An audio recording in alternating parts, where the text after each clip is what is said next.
Hello everyone, সকলকে স্বাগত জানিয়ে শুরু করছি আজকে আমি ক্লাস 7-এর কোর্স দেখি 1.4-এর 10 নম্বর থেকে করাবো। 10 নম্বর অঙ্কটা কী বলেছে? হোমিওপ্যাথি ওষুধ রাখার বাক্সে 1225টি শিশি রাখার ঘর আছে। ঘরগুলি এমনভাবে সাজানো আছে যে যতগুলি শাড়ি আছে প্রতি শাড়িতে কতগুলি ঘর আছে। হিসাব করে দেখি বাক্সে কতগুলি শাড়ি আছে। এখানে এটা আমাদেরকে বর্গমূল করতে হবে। তো আমি 1225কে আমি বর্গমূল করে নিচ্ছি এখানে।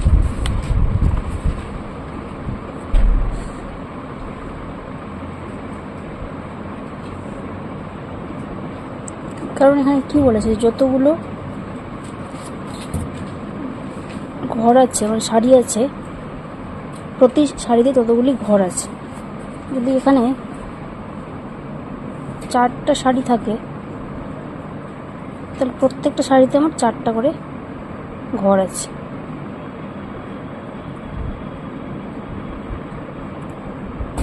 তাহলে দেখতে গেলে এটা কি হচ্ছে, এটা একটা বর্গক্ষেত্র হয়ে যাচ্ছে। এদিক থেকে 4টা হচ্ছে, এদিক থেকে 4টা হচ্ছে। তাহলে এটা আমাদের থেকে ওই জন্য আমরা বর্গমূল করবো। তাহলে এটা 3 দিয়ে দিব। 3 থেকে 9, 12 থেকে 9 বাদ 3, 25। 3-এর ডবল কত? 6। 5 দিয়ে যদি দিই তাহলে এটা গুণ করে হয়ে যাবে 325। তাহলে এবার আমি অ্যান্সারটা লিখে দেবো এখানে। বাক্সে কতগুলি শাড়ি আছে? তাহলে তো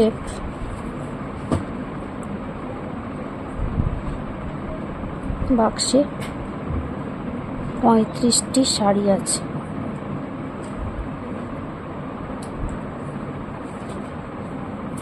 আমাদের 11 নম্বরটা দেখো, 3টি ধনাত্মক পূর্ণ সংখ্যার প্রথম ও দ্বিতীয়টির গুণফল 24, দ্বিতীয় ও তৃতীয়ের গুণফল হচ্ছে 48 এবং প্রথম ও তৃতীয়ের গুণফল হচ্ছে 32। সংখ্যা 3টি কী কী তা হিসাব করে দেখি। এখানে 3টে সংখ্যা আমাদেরকে বের করতে হবে। তো সংখ্যা 3টা আমি প্রথমে এখানে ধরে নিচ্ছি, ঠিক আছে?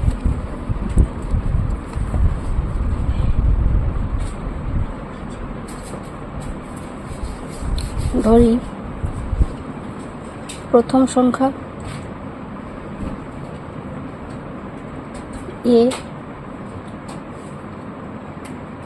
দ্বিতীয় সংখ্যা বি এবং তৃতীয় সংখ্যা হচ্ছে সি। এবার আমার বইয়ে এখানে দেওয়া আছে প্রথম ও দ্বিতীয়টির গুণফল হচ্ছে 24। তাহলে শর্তানুযায়ী এখানে হচ্ছে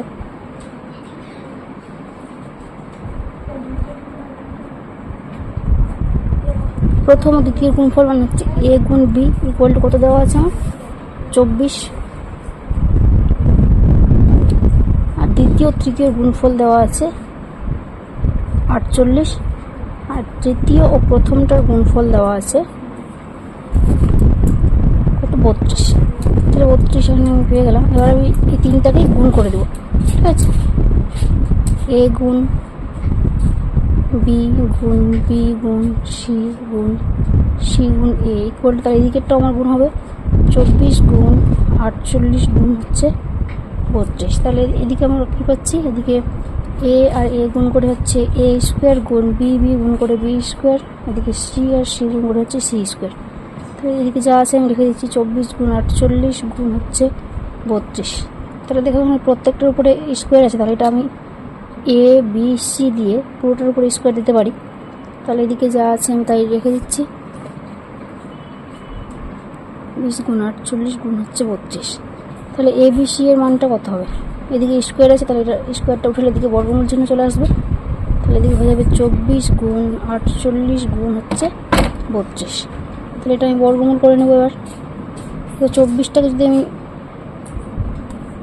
4 গুণ 6 করে লিখতে পারি, গুণ 48টা কি লিখতে পারি? 2 গুণ 4, 4 2 8, 8 6 48। আর 32টাকে লিখছি 2 গুণ 8,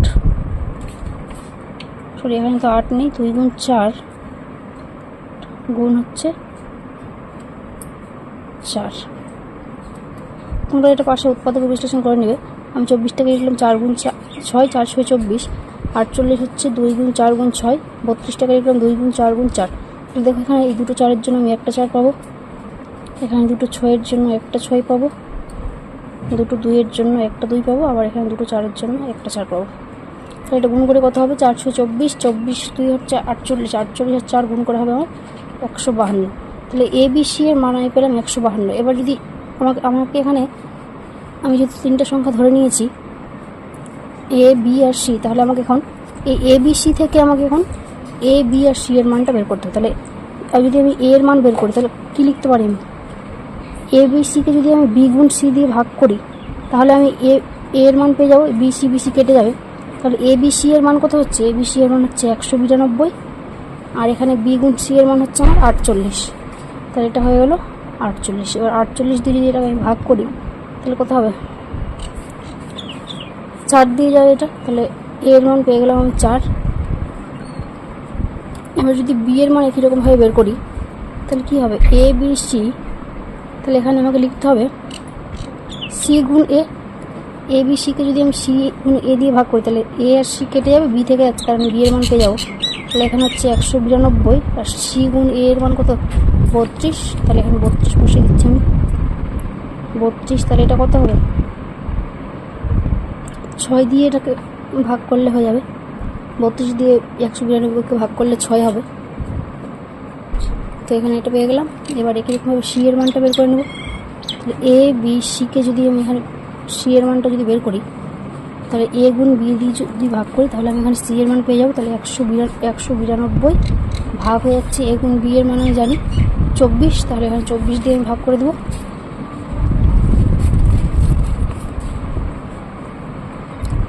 24 দিয়ে ভাগ করলে এখানে হবে 8। তাহলে আমি এখানে এ বি সি এর মান পেয়ে গেলাম, মানে তিনটা সংখ্যাই আমি পেয়ে গেলাম এখানে। তাহলে অতএব প্রথম সংখ্যা ইকুয়াল টু 4, দ্বিতীয় সংখ্যা ইকুয়াল টু 6 এবং তৃতীয় সংখ্যা ইকুয়াল টু হয়ে গেল আমাদের অ্যান্সার। 12 নম্বরটা দেখো। এবার শিবাজি সংঘের ক্লাবে যতজন সদস্য সংখ্যা আছে প্রত্যেক সদস্য সংখ্যার 5 গুণ টাকা চাঁদা দিয়েছে। মোট এত টাকা চাঁদা উঠেছে, 5,15,205 টাকা চাঁদা উঠেছে। হিসাব করে দেখি ক্লাবের সদস্য সংখ্যা কত। এটাকে তো আমরা দুরকমভাবে করতে পারো, একটা এক্স ধরে করতে পারো, আর এক্স ধরে কেমন হবে দেখাচ্ছি আমি, একটু সংক্ষেপে দেখিয়ে দিচ্ছি।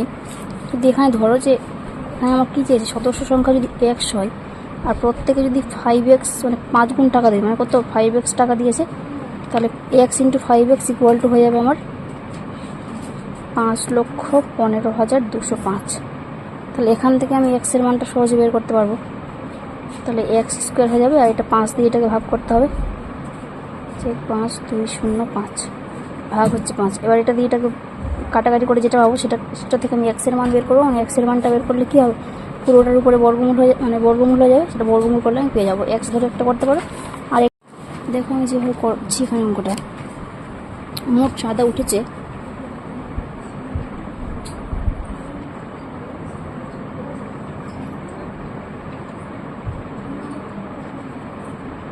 তো 5,15,205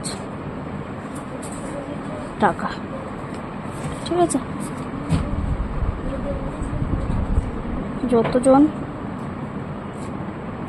সদস্য আছে প্রত্যেকে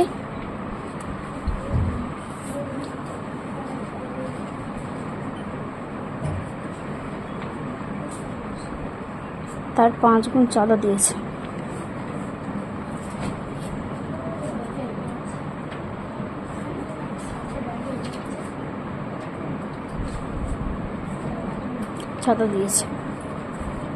তাহলে এখানে সদস্য সংখ্যাটা আমি বের করব। সদস্য সংখ্যা ইকুয়াল টু তাহলে কত হবে? যত টাকা উঠেছে সেটাকে আমি 5 দিয়ে ভাগ করে সেটা বর্গমূল ভাগ হচ্ছে 5। প্রথমে এটা 5 দিয়ে আমি ভাগ করবো, এটা কত হবে? এখানে ভাগটা করলে আমার হবে এখানে একটা শূন্য হবে। এখানে আমি বর্গমূলটা করে নিয়েছি। এখানে 1,03,041 বর্গমূলটা আমি এখানে করেছি, সেটা হচ্ছে 641। তাহলে আমি অ্যান্সারটা পেয়ে গেলাম। তাহলে এত জন এটা আমাদের হয়ে গেল। 13 নম্বর দেখো, 13 নম্বর কী বলেছে, দার্জিলিংয়ের এক বাগানের মালিক মোট 1080টি কমলালেবু পেড়েছেন। সেই কমলালেবু কতগুলি ঝুড়ি এনে তার প্রতিটি ঝুড়ির সংখ্যার সমান কমলালেবু রাখতে গিয়ে দেখেন 9টি কমলালেবু কম পড়েছে। তিনি কতগুলি ঝুড়ি এনেছিলেন হিসাব করে দেখি। এটার সঙ্গে এটা যোগ করে সেটার আমাদের বর্গমূল করতে হবে। দেখো এখানে দেখো, আমি এখানে একটা উদাহরণ দিয়ে বুঝিয়ে দিচ্ছি।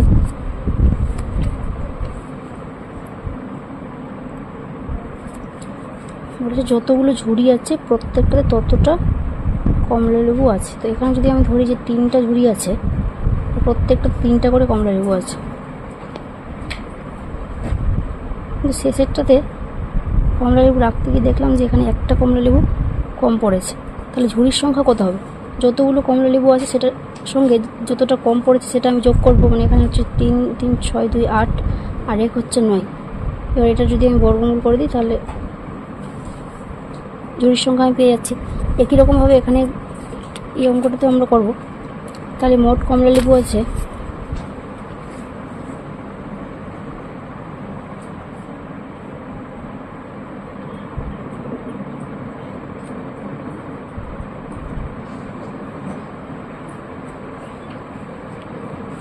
1080টি।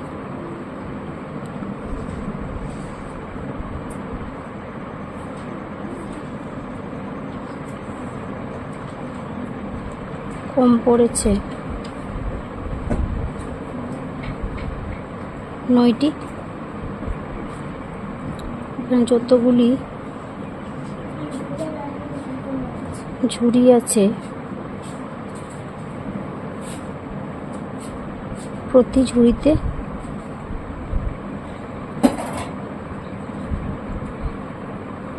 ততগুলি কমলালেবু আছে।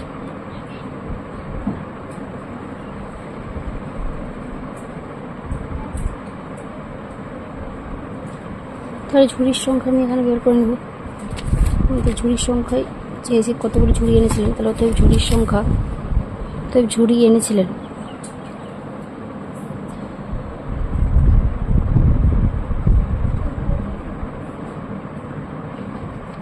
এটা যোগ করে দিতে হবে আমাকে। 1080 যোগ হচ্ছে 9, 1089।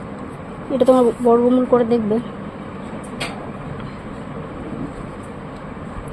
3 3 9, 1 নামলো 8 9 নেমে গেল। 3 ডবল হচ্ছে 6। এখানে যদি 3 দিয়ে দিই তাহলে এটা 189 হবে। পেয়ে গেলাম 33টি। তাহলে এটা আমাদের অ্যান্সার। 14 নম্বর দেখো, বকুলতলার একটি পুকুর সংস্কার করতে পঞ্চায়েত যতজন লোক নিযুক্ত করেছিলেন তারা ততদিন কাজ করে মোট 12,375 টাকা পেয়েছে। প্রত্যেকে দৈনিক যদি 55 টাকা পান তবে কতজন লোক কাজ করেছিলেন হিসাব করে দেখি।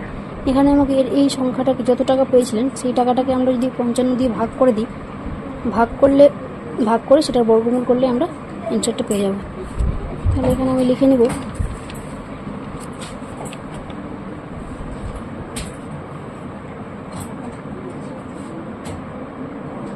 মোট টাকা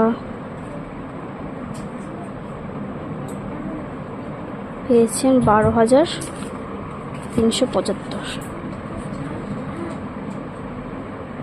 কত টাকা? এবার প্রত্যেকে দৈনিক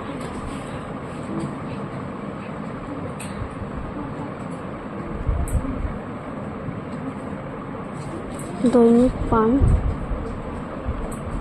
55 টাকা। তাহলে তবে কতজন লোক কাজ করেছেন? অতএব লোক কাজ করেছেন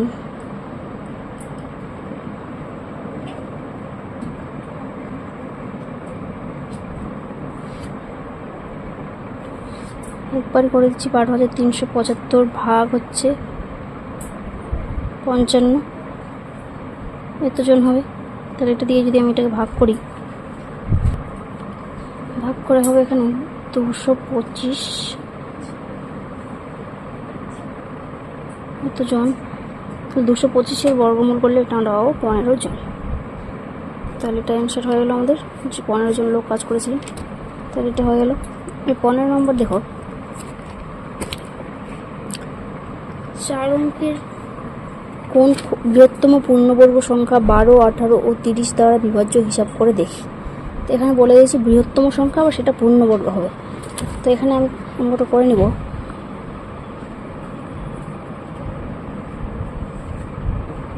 বারো, 18 ও 30 দ্বারা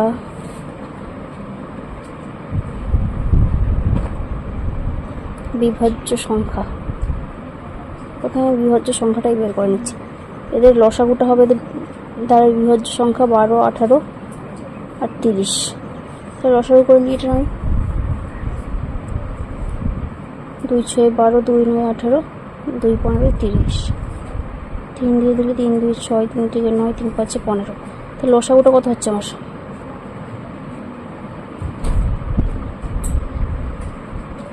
2 গুণ 3 গুণ 2 গুণ 3 গুণ 5। দেখো এটা আমি পাচ্ছি, কিন্তু এখানে দেখো এটা কিন্তু পূর্ণবর্গ হচ্ছে না। এখানে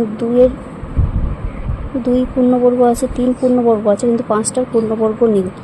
তার জন্য এটা আমাকে পূর্ণবর্গ করতে গেলে আমাকে এখানে একটা 5 নিতে হবে। তো আমি এখানে লিখে নিব 12, 18 ও 30 দ্বারা বিভাজ্য পূর্ণবর্গ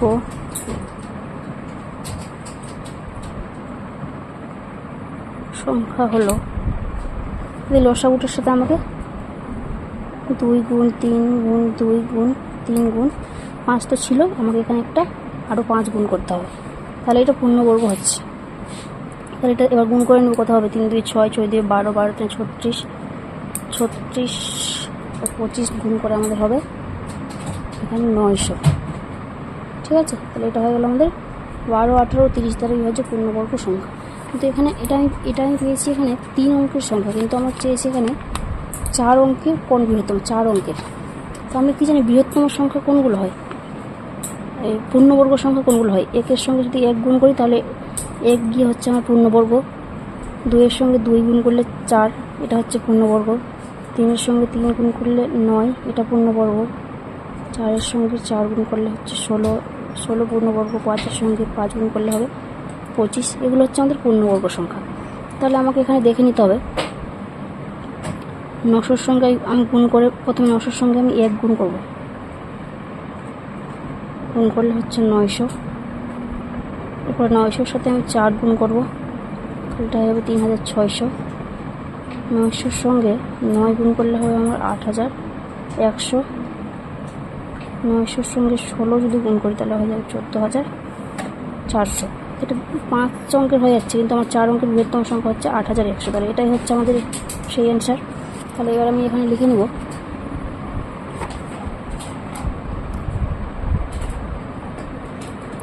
12, 18 ও 30 দ্বারা বিভাজ্য 4 অঙ্কের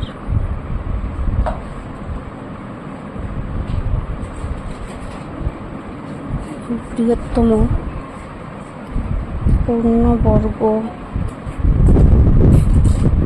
সংখ্যা হলো 8100। এটা হয়ে গেল আমাদের অ্যান্সার। 16 নম্বর অঙ্কটা করে নিব।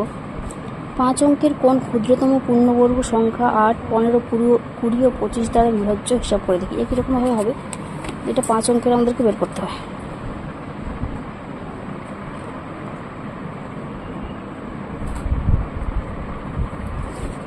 8, 15, 20, 25-এর লসাগুটা করে নেব।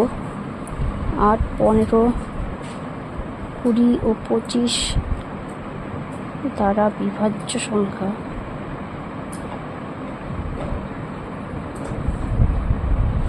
এদের লসাগু হবে। তাহলে 8, 15, 20 সংখ্যা এখানে আমি লিখে দিচ্ছি, এদের লসাগু হবে।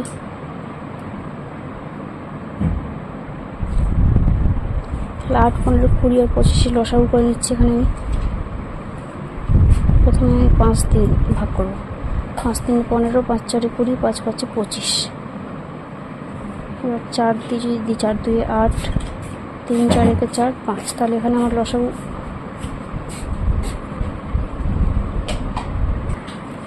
দেখে এখানে লসাগুটা আমি করে নিয়েছি।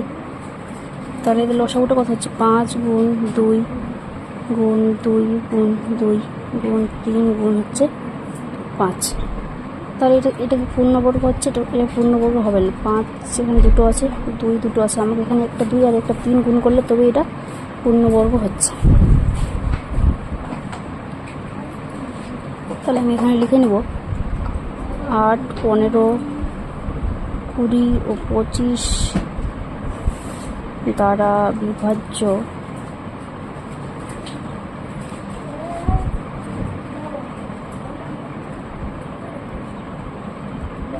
পূর্ণবর্গ সংখ্যা হলো, আমাকে এখানে একটা 2 আর একটা 3 গুণ করতে হবে এটার সাথে। 5 গুণ 2 গুণ 2 গুণ 2 গুণ 3 গুণ 5 গুণ হচ্ছে 2 আবার একটা 3, কারণ তবে কিন্তু একটা 2 একটা 3 গুণ করলে তবে এটা আমার পূর্ণবর্গ হচ্ছে। তো এটা গুণ করে আমাদের হয়ে যাবে 3600। লসাগুটা আমি পেয়ে গেলাম। 8 15 20 25 দ্বারা বিভাজ্য পূর্ণবর্গ সংখ্যা হচ্ছে 3600। তাহলে কিন্তু আমার চেয়েছে এখানে 5 অঙ্কের কোন ক্ষুদ্রতম পূর্ণবর্গ সংখ্যা। তাহলে আমাদের এখানে পূর্ণবর্গ সংখ্যা দিয়ে আমাকে গুণ করে করে দেখতে হবে। পূর্ণবর্গ আমি আগের অঙ্কটাতেই বললাম, 1 গুণ 1 হচ্ছে পূর্ণবর্গ, 2 গুণ 2 পূর্ণবর্গ, 3 গুণ 3 পূর্ণবর্গ। এরকম করে আমি এখানে গুণ করে দেখে নিচ্ছি। প্রথমে 3600-এর সঙ্গে আমি 1 গুণ করব, 3600ই হবে। 4 গুণ করলে সেটা পূর্ণবর্গ হবে। তাহলে এখানে গুণ করলে হবে 6 4 24, 4 হাতে থাকলো 2, 6 4 3 12, 2 14। দেখো এখানে আমি 5 অঙ্কের সংখ্যা আমি পেয়ে গেছি, আর এটাই হবে ক্ষুদ্রতম। এরপরে যেটা সেটা এর থেকে বড় হবে। তো আমার যেহেতু ক্ষুদ্রতম চেয়েছে তার জন্য এটাই আমাদের অ্যান্সার। তাহলে অতএব 5 অঙ্কের